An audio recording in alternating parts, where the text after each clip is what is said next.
This week we are going to talk about hydration and water balance. I feel like this is a very timely topic since it is so incredibly hot most of the places that anybody who's watching this lives, and hydration and water balance is very, very important to our overall health, our nutrition, our physical fitness, and our stress and recovery. So hopefully you will watch this and learn some more about the importance of water and water balance in our bodies. So why is drinking water and hydration so important for our bodies? It's because water makes up over half, 55% plus of who we are. So our bodies are filled with water, our tissues are filled with water. 2/3 of water in our bodies is within our cell membranes. So water is very, very important for our general overall health and also our mental health. But it does important jobs in the body, which include dissolving other substances, transporting substances within our bodies, chemical reactions, lubricating and cushioning our tissues, regulating our body temperature, and providing us with minerals. So what everybody wants to know is how much water do we really need? Well, we get thirstier when it's warmer, when the air is drier, when we have salty foods, when we drink alcohol, and when we sweat a lot. So for most of us, we are going to need a fair amount of water to keep replenishing our supply throughout the day because most of us are going to be experiencing at least one of these factors in our lives, right? That is going to cause us to need more water. So most adults need 3 liters a day for their baseline. 1 liter should come from foods, fruits, vegetables, and cooked grains all contain water within them. 2 liters a day should come from fluids. Primarily, we want non-calorie fluids, but all fluids will count towards your water consumption or your hydration consumption, not your water consumption. For every kilogram of body weight, we need to ingest 30 to 40 milliliters of water. So if you weigh 110 pounds, you need 1.5 to 2 liters of water per day. If we do not have enough water in our bodies, we will experience symptoms of dehydration. Simply put, we need to have water in our bodies all the time. We need to keep replenishing them. Our bodies can't adapt to dehydration, so we have to keep, the only cure to dehydration is to keep waters and fluids in our body at all times. So symptoms of dehydration are headache, fatigue, low blood pressure, dizziness and or fainting, nausea, flushing, and rapid heartbeat. Dehydration, these symptoms are common, right, in everyday life for some of us. So we may not realize that they're a result of dehydration, which is why we have to really be intentional about our fluid intake and making sure we have enough water in our body. Because you might have a headache and drink some water and realize, oh, I was dehydrated. So a lot of different factors can influence how our body is regulating water within it and keeping our water fluid balance in balance so that it is optimal within our bodies. One thing that affects our water balance is alcohol. Alcohol consumption suppresses our hormones that control our thirst and body water regulation. So what that means is we lose water at a rate that's higher than our body can replace it when we are drinking alcohol. So even if we are drinking water while we're drinking alcohol, we still are going to lose more than we take in, which at least for a few hours, which is going to result in those symptoms of dehydration we just talked about, which, oh, surprise, are a lot like the symptoms of hangovers, right? So alcohol is going to quickly dehydrate us.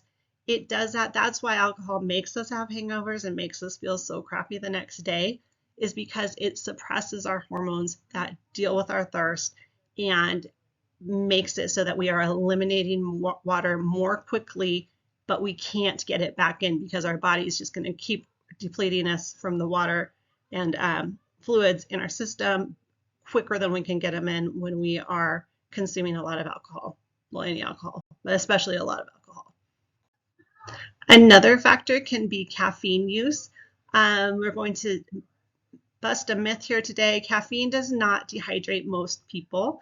In fact, caffeine can actually help our workouts and help us feel more energized while we're working out instead of working to actually against us to deplete our water sources within our body. They are not diuretics as traditionally thought, and they can be really good for us, and we can count them towards our water intake with coffee, diet sodas, those kinds of things that contain caffeine. We can count that towards our water intake if we are tolerating caffeine well and if we are using it in moderation. Because the problem with caffeine, as we know, so it's not so much a diuretic in normal amounts, but it does have those other impacts on our body, such as keeping us awake, making us more energized. So we want to cut it off around 2 in the afternoon and just be aware of how our body handles caffeine. Our macronutrient intake is also going to be a factor in our fluid balance within our bodies. Carbohydrates and protein in particular affect our fluid balance. Carbohydrates affect our fluid balance by increasing it. So every gram of carbohydrate that we store in our body also stores 3 to 4 grams of water with it. So when we are on a higher carb diet, we are going to be having more water within our body systems. We're going to be retaining more water because those carbohydrates, because of chemistry, need water with them. So that's important to note if you are trying to lose weight. If you are looking at, do I need more carbs? Do I need to go less carbs? The water weight is a factor, but keep in mind that that water weight is not fat weight. So if you go to a lower carb diet and lose some weight right away, it's most likely water. It's not going to be fat loss. So we still want to be intentional with our carbohydrates and with our macronutrient balance as well. Just because it's a quick way to lose a few pounds doesn't necessarily mean that we should cut out carbs altogether, right? Because it's going to depend on our goals. It's going to depend on our body composition. And it's really going to also depend on how much water we're getting in otherwise. So if you are on a lower carb diet, you do definitely want to make sure you're getting extra water every single day, because you aren't going to be getting as much water from the natural sources. And as we said before, you need a liter, or you get about a liter each day from the food that you eat, if you are ideally eating the right kinds of food. And if you're not eating any of those kinds of foods, there's an even greater chance that you need more water and you are probably dehydrating yourself. Protein, we store less water when we eat more protein because our body uses more water in our protein synthesis. So high protein diets, we need to be drinking a lot more water because our body is using that water as we are synthesizing the protein within ourselves. Okay. Part of our fluid balance that we really need to be conscious of and intentional about is also our electrolytes. Electrolytes are minerals such as sodium, potassium, chloride, calcium, and magnesium that carry an electrical charge when they're dissolved in water. So those charges are super important for our cell function and our cell, so that fluids can pass through our cell membranes, which is super important when we are exercising and moving our bodies. So every system in our body depends on having the right balance of electrolytes. So if we sweat a lot, we are losing electrolytes through the fluid that we are sweating out of our bodies, and we need to be very intentional with replacing them.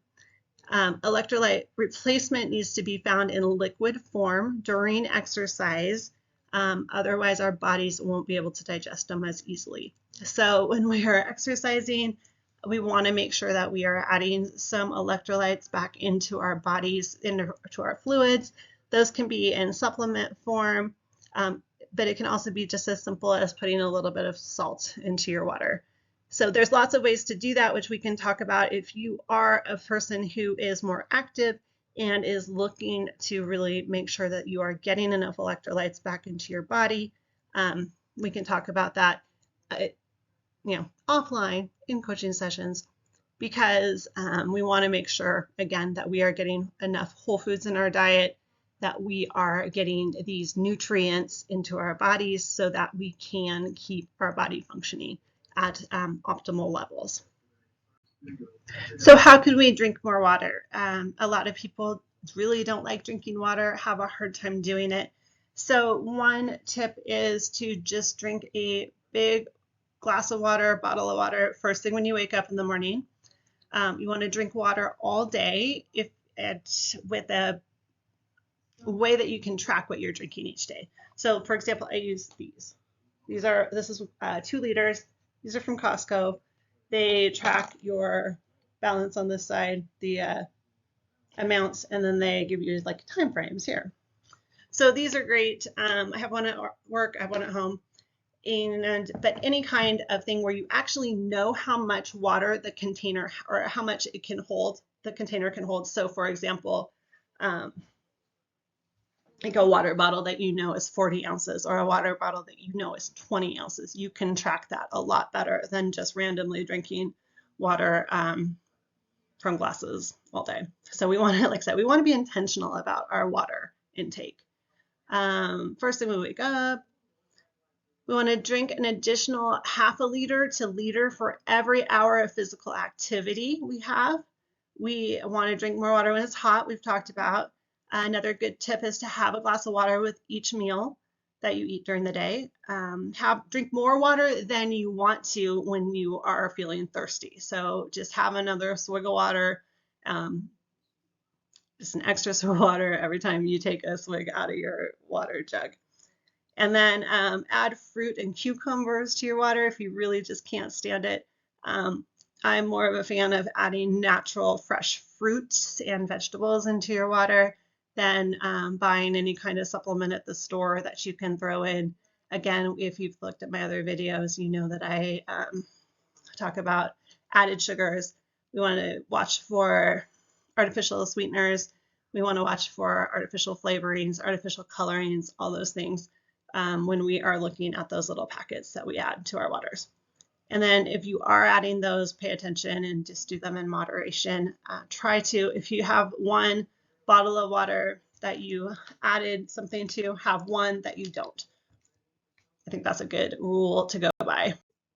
So the good news about water balance and hydration is it's one of the simpler things to understand, and it's one of the simpler things that we can do every day. So just start working on it. Be intentional, again, like I said, with your water consumption. For everything you drink that is not water, so a diet soda or a coffee, be sure you have a water too, and I think you will be doing great. Okay, send me any questions and we will keep going. Thanks, guys.